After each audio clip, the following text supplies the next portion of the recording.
ಕ್ರೀಡಾಕೂಟ ಐತಿ. ಈ ವರ್ಷದ ಸಾಗರ ತಾಲೂಕಿನ 27ನೇ ಹರಾಜು ಮಾದ ಕ್ರೀಡಾಕೂಟವಿದು. ಅದು ಕೂಡ ಬಹಳ ಯಶಸ್ವಿಯಾಗಿದೆ.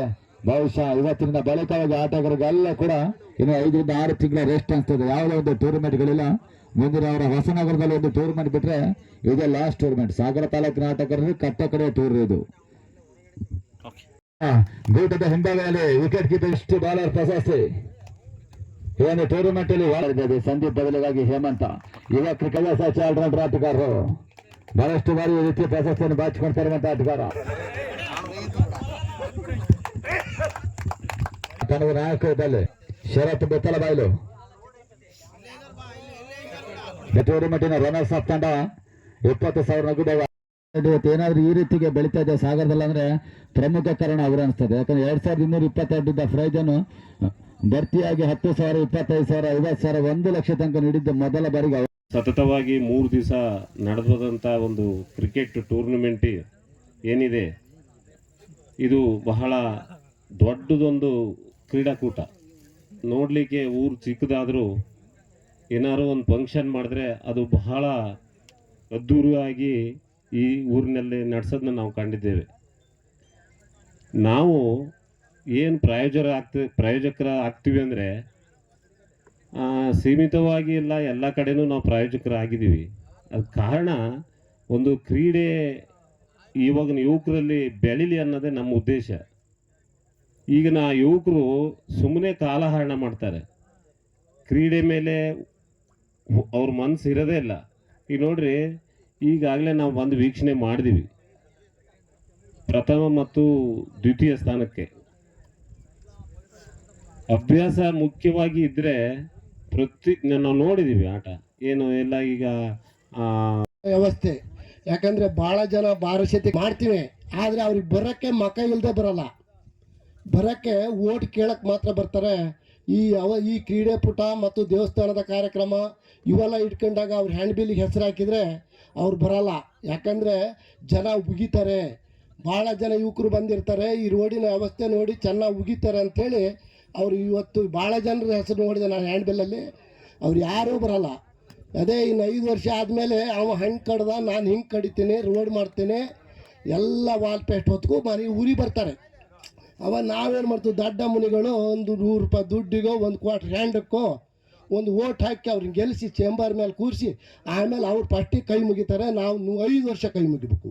ಅವ್ರು ಒಂದೇ ತಿಂಗಳು ಕೈ ಮುಗಿದು ನಮಗೆ 100,000 ಹಂಚಿ ಓಟ್ ಹಾಕ್ಸ್ಕೊಂಡು ಮನೆ ಸೇರ್ತಾರೆ. ಅವ್ರು ಒಳ್ಳೆ AC ರೂಮಲ್ಲಿ ಕೂತಾಗ ಅವ್ರನ್ನ ಕೇಳಕ್ಕೆ, ಅವ್ರನ್ನ ಕಾಣೋಕ್ಕೂ ಸಮೇತ ನಾವು ಪರ್ಮಿಷನ್ ತಗೊಂಡು ಒಳಗೆ ಹೋಗ್ಬೇಕಾಗೈತಿ. ಒಂದು ರೋಡಿನ ವ್ಯವಸ್ಥೆ ಹೆಂಗಿದೆ ಅಂದರೆ ನಮ್ಮಲ್ಲಿ ಭಾಳ ವ್ಯವಸ್ಥೆ ಕೆಡ್ತಾ ಐತಿ. ಯಾರು ಅವ್ರ ಜೊತೆ ಲೀಡ್ರಾಗಿ ಓಡಾಡ್ತಾರೆ ಅವ್ರ ಮನೆ ಬಾಯಲ್ಲಿ ಟಾರ್ ರೋಡು, ಅವ್ರ ಮನೆ ಬಾಯಲ್ಲಿ ರೋಡು. ಮತ್ತೆ ಬಿಟ್ಟರೆ ಈ ರಾಜ ಮುಖಂಡರು ಏನು ವ್ಯವಸ್ಥೆನೂ ಮಾಡ್ತಾ ಇಲ್ಲ. ಇನ್ನು ಮುಂದೆ ಬರೋ ಎಲೆಕ್ಷನ್ನಲ್ಲಿ ನಮ್ಮ ಯುವಕರಿಗೆ ಹೇಳೋದೇನೆಂದರೆ, ನಮ್ಮಲ್ಲಿ ಒಂದು ಸತಿ ಎಲೆಕ್ಷನನ್ನು ನಿಲ್ಲಿಸ್ಬೇಕು. ಯಾವ ಕಾರಣಕ್ಕೂ ಎಲೆಕ್ಷನ್ ಮಾಡಕ್ಕೆ ಬಿಡಬಾರ್ದು. ನಮ್ಮ ಸಣ್ಣ ಗ್ರಾಮ ಆದರೂ ಪರವಾಗಿಲ್ಲ, ಅವ್ರೇನು ಊಟ ಕೊಡಲ್ಲ, ನೀರು ಕೊಡಲ್ಲ, ನಮ್ಮೂರಿಗೆ ಯಾವ ವ್ಯವಸ್ಥೆನೂ ಮಾಡಲ್ಲ. ನಮಗೆ ಬೇಕಾಗಿರೋದು ರೋಡಿನ ವ್ಯವಸ್ಥೆ ಅಂತ 100 ಕೇಳಿದ್ರು ಅವ್ರು ಆ ಕೆಲಸ ಮಾಡಲ್ಲ. ಇವತ್ತು ಗೋಪಾಲ್ ಕೃಷ್ಣ ಬೇಳೂರವರು ಬಂದಿದ್ರೆ ನಾನು ವ್ಯಕ್ತಿ ಬಂದಿರೋ ಕಾರಣನೇ ನಮ್ಮೂರಿನ ರೋಡ್ ವ್ಯವಸ್ಥೆ ಮಾತಾಡೋಕ್ಕೆ. ಅವ್ರು ಏನು ಮಾಡ್ತಾರೆ ಅಂದರೆ, ರೋಡ್ ಹಿಡ್ಕೊಂಡು ಚೇತನ್ ರಾಜು, ಸೋಮಶೇಖರ್ ಇವರು ಬಂದು ನಮ್ಮಲ್ಲಿ ಲಿಸ್ಟ್ ತೋರಿಸ್ತಾರೆ. ನೋಡ್ರಿ, ನಿಮ್ಮ ಊರಿಗೆ 40 ಲಕ್ಷ ಹಾಕಿದ್ದೀವಿ, ಇನ್ನು ಒಂದೇ ವಾರದಲ್ಲಿ ನಮ್ಮ ರೋಡಿನ ವ್ಯವಸ್ಥೆಯನ್ನು ಮಾಡ್ತೀವಿ ಅಂತ ಇದು ಸುಳ್ಳು ಆಶ್ವಾಸನೆ ಕೊಟ್ಟು ನಮ್ಮಂಥ ಯುವಕರನ್ನ ಯಮರ್ಸ್ತಾ ಇದ್ದಾರೆ. ಅದಕ್ಕೋಸ್ಕರ ಯುವಕರೆಲ್ಲ ಎಚ್ಚೆತ್ತುಕೊಳ್ಳಿ. ಇಂಥ ಕ್ರೀಡಾಕೂಟ 100 ಸತಿ ನಮ್ಮಲ್ಲಿ ವರ್ಷಕ್ಕೊಂದ್ಸತಿ ನಡೀಲಿ ಅಂತ, ನಮ್ಮ ಊರಿಗೆ ಒಂದು ದೊಡ್ಡ ಹೆಮ್ಮೆ ತರಲಿ ಅಂತ ನಾನು ಭಾಷಣ ಮಾಡಿ ಮಾತನ್ನು ಮುಗಿಸ್ತೇನೆ. ಜೈ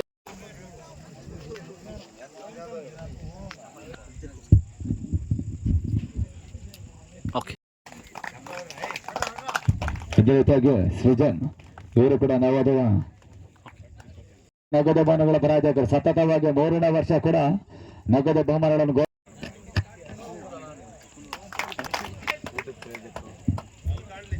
ಊಟದ ಪ್ರಾಯೋಜಕರು ಕೂಡ ಹಾಲೇಶ್ ಚೆನ್ನ.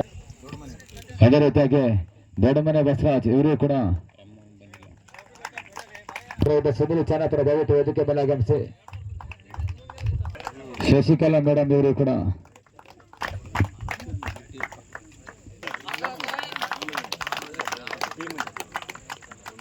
ದಯವಿಟ್ಟು ಆಗಮಿಸಿ. ಈ ಒಂದು ಟೂರ್ನಮೆಂಟ್ಗೆ ಊಟದ ವ್ಯವಸ್ಥೆ ಮಾಡಿ.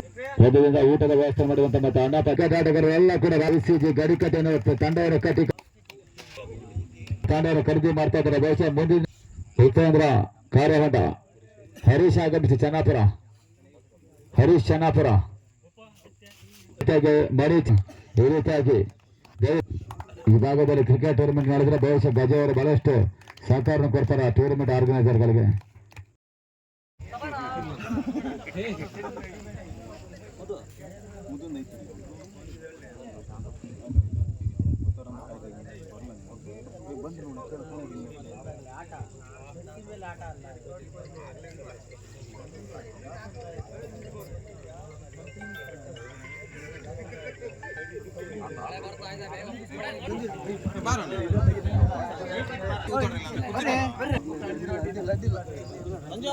ಬಿಸಿಜಿ ಗಡಿಕಟ್ಟೆ ಮತ್ತೆ ಟ್ರೋಫಿಯನ್ನು ಜಯಿಸಿಕೊಳ್ತಾ ಇದ್ದಾರೆ. ಬಹಳ ಉತ್ತಮ ಆಟವನ್ನು ತೋರ್ಪಡಿಸಿರುವಂತ ಬಿಸಿಜಿ ಸೂರ್ಯ ಪತ್ರವನ್ನು ಎದುರಿಸಿದ್ರೆ ಫೈನಲ್ ಅಲ್ಲಿ ಈಗ ಅಂತಿಮವಾಗಿ ಟ್ರೋಫಿಯನ್ನು ಜಯಿಸ್ಕೊಂಡ್ರು. ದಯವಿಟ್ಟು ಟೂರ್ನಮೆಂಟಿನ ಜಯಿಸಿರುವ ಅದೇ ರೀತಿಯಾಗಿ ಒಂದು ಟೂರ್ನಮೆಂಟ್ಗೆ ಪ್ರತ್ಯಕ್ಷ ಹಾಗೂ ಬಹಳಷ್ಟು ದಾನಿಗಳು 18 ದಿನಗಳಿಂದ ಶ್ರಮಪಟ್ಟು ನಮ್ಮ ಚನ್ನಪುರದ ಯುವಕರು ಎಲ್ಲ ರೀತಿ ಶ್ರಮಪಟ್ಟು ಸುಮಾರು 15 ಅಲ್ಲ ಒಂದು 20 ದಿನ ಆಯಿತು. 20 ದಿನದಿಂದ ಈ ಡ್ಯಾಮ್ ಬೈಲನ್ನು ಕ್ಲೀನ್ ಮಾಡಿ ಭಾಳ ಶ್ರಮಪಟ್ಟು ಟೂರ್ನಮೆಂಟ್ ಮಾಡಿದ್ದಕ್ಕೆ ಅವರಿಗೆ ತುಂಬ ಹೃದಯದ ಧನ್ಯವಾದ ಅರ್ಪಿಸ್ತಿದ್ದೇನೆ. ಅದೇ ರೀತಿ ಈ ಟೂರ್ನಮೆಂಟಿಗೆ ಸುಮಾರು ನಾವು ಎಲ್ಲ ಕಡೆ ಹೋಗ್ತಿದ್ದೀವಿ, ಹಾರಾಜ್ ತೆಗ್ತಿದ್ದೀವಿ. ಆದರೆ ನಮ್ಮೂರಾಗೆ ನಡೆಸ್ಬೇಕಂತ ಭಾಳ ಖುಷಿ ಇತ್ತು. ಅದನ್ನು ನಡೆಸಿ ಒಳ್ಳೆ ಯಶಸ್ವಿಯಾಗಿ ಮುಂದುವರೆದಿದೆ. ಅವರಿಗೆ ತುಂಬ ಹೃದಯ ಎಲ್ಲ ಪ್ಲೇಯರ್ಸಿಗೂ ತುಂಬ ಹೃದಯದ ಧನ್ಯವಾದಗಳು ಅರ್ಪಿಸ್ತೇನೆ.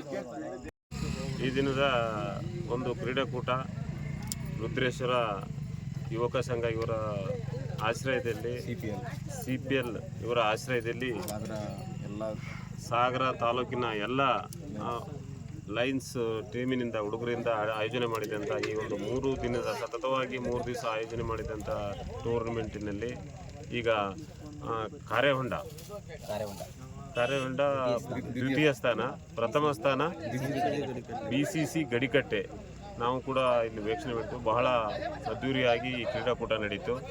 ಈ ಒಂದು ಚಿಕ್ಕ ಊರಿನಲ್ಲಿ, ಈ ಚಿಕ್ಕ ಊರು ಅಂದರೆ ಇದು ಚನ್ನಪುರ ಅಂತ, ಸಾಗರ ತಾಲೂಕಿನ ಒಂದು ಚಿಕ್ಕ ಊರು. ಈ ಊರಿನಲ್ಲಿ ಒಂದು ಕ್ರೀಡೆಯ ಬಗ್ಗೆ ಬಹಳ ಆಸಕ್ತಿ ಇದೆ. ಪ್ರತಿ ವರ್ಷ ಬಹು ದೊಡ್ಡದಾಗಿ ಕ್ರೀಡೆಯನ್ನು ನಡೆಸ್ತಾ ಬರ್ತಾರೆ. ನಾವು ನೋಡ್ತಾ ಇದ್ದೀವಿ. ಸುಮಾರು 25-30 ವರ್ಷದಿಂದ ಯಾವುದಾದ್ರು ಒಂದು ಕ್ರೀಡಾಕೂಟವನ್ನು ನಡೆಸ್ತಾನೆ ಬರ್ತಾ ಇದ್ದಾರೆ. ಆದರೆ ಆ ಕ್ರೀಡಾಕೂಟದಿಂದ ಎಲ್ಲ ಹುಡುಗರು ಒಗ್ಗಟ್ಟಿನಿಂದ ಈ ಕ್ರೀಡೆಯನ್ನು ಆಯೋಜನೆ ಮಾಡಿ ಕ್ರೀಡಾಕೂಟವನ್ನು ನಡೆಸಿದ್ದಾರೆ. ಎಲ್ಲ 16 ತಂಡಗಳಿಂದ ಆಯೋಜನೆ ಮಾಡಿ ನಡೆಸಿ ಸತತವಾಗಿ 3 ದಿವಸ ನಡೆದು ಒಳ್ಳೆಯ ಕ್ರೀಡಾಕೂಟವಾಗಿ ಮುಗಿದಿದೆ. ಈ ಒಂದು ಮುಕ್ತಾಯ ಒಂದು ಸಮಾರಂಭಕ್ಕೆ ನಮ್ಮನ್ನು ಕರೆಸಿ ಅತಿಥಿ ಸನ್ಮಾನವನ್ನು ನಡೆಸಿಕೊಂಡಿದ್ದಾರೆ.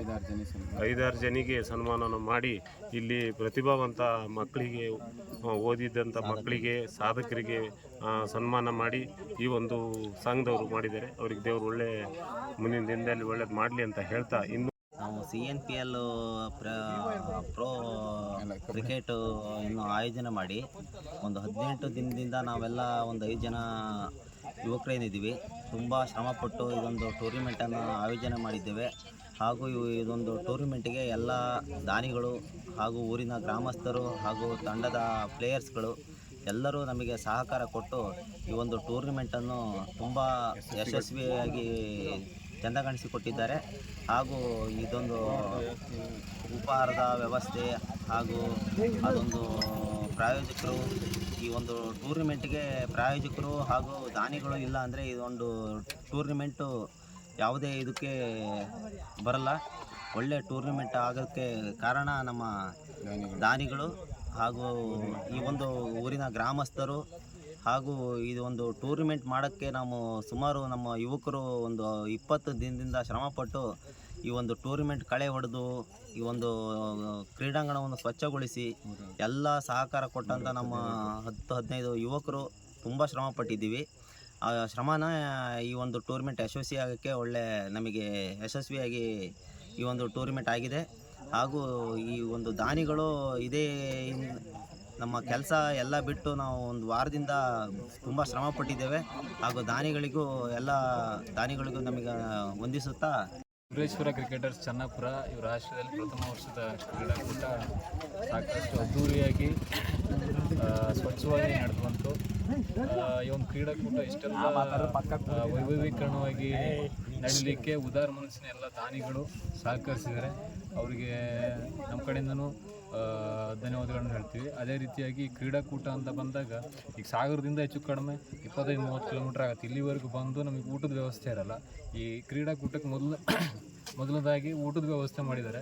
ಆಯೋಜಕರಿಗೆ ನಂಗೆ ತುಂಬ ಹೃದಯ ಧನ್ಯವಾದಗಳು. ಹಾಗೆ ಅದನ್ನು ದಾನ ಮಾಡಿದಂಥ ದಾನಿಗಳಿಗೂ ಧನ್ಯವಾದಗಳನ್ನು ಸಲ್ಲಿಸ್ತೀವಿ. ಹಾಗೆ ಈ ಊರಿಂದು ಒಂದು ಒಂದು ದೊಡ್ಡ ಸಮಸ್ಯೆ ಏನು ಅಂತ ಹೇಳಿದ್ರೆ ರಸ್ತೆ ಸಮಸ್ಯೆ. ನಮಗೂ ಈಗ ಅರಿವಾಯಿತು. ಹೆಂಗೆ ಅಂದರೆ ನಾವೀಗ ಆ ರಸ್ತೆಯಲ್ಲಿ ನಡ್ಕೊಂಡು ಬರ್ಬೇಕಾದ್ರೆ ನಡ್ಕೊಂಡು ಗಾಡಿ ಮೇಲೆ ಬರಬೇಕಾದ್ರೆ ರಸ್ತೆ ನೋಡಿ ನಮಗೂ ಬೇಸರ ಆಯ್ತು. ಏನಪ್ಪ ಇಷ್ಟೆಲ್ಲ ಮುಂದುವರೆದಿದ್ದರೂ ಇಷ್ಟು ದಿನ ಆದರೂ ಒಂದು ರೋಡ್ ವ್ಯವಸ್ಥೆ ಇಲ್ಲ ಅಂಥೇಳಿ ಒಂದು ಬೇಜಾರಾಯಿತು. ಆ ನಿಟ್ಟಿನಲ್ಲೂ ಇಲ್ಲಿ ಸನ್ಮಾನ ಮಾಡಿದರು 2 ಜನ ಪಾಪ ಹುಡುಗಿಯರು ಒಳ್ಳೆ ಸಾಧನೆ ಮಾಡಿ ಸೆಕೆಂಡ್ PU ಇದು ಮಾಡಿದ್ದಾರೆ. ಅಂಥ ಊರಿಗೆ ನಾವೊಂದು ರಸ್ತೆ ವ್ಯವಸ್ಥೆ ಮಾಡಲಿಲ್ಲ ಅಂದರೆ ತುಂಬ ಬೇಸರದ ಸಂಗತಿ. ಅದಾಗಲಿ, ರಸ್ತೆ ಆದಷ್ಟು ಬೇಗ ಆಗಲಿ. ಕಾಮಗಾರಿ ಸ್ಟಾರ್ಟ್ ಆಗಿದೆ ಅಂತ ಹೇಳಿದ್ದಾರೆ, ಬಟ್ ಅವಾಗ ಆಗಲಿ ಅಂತೇಳಿ ಹೇಳ್ತಾ ನನ್ನ ಮಾತು ಮುಗಿಸಿ.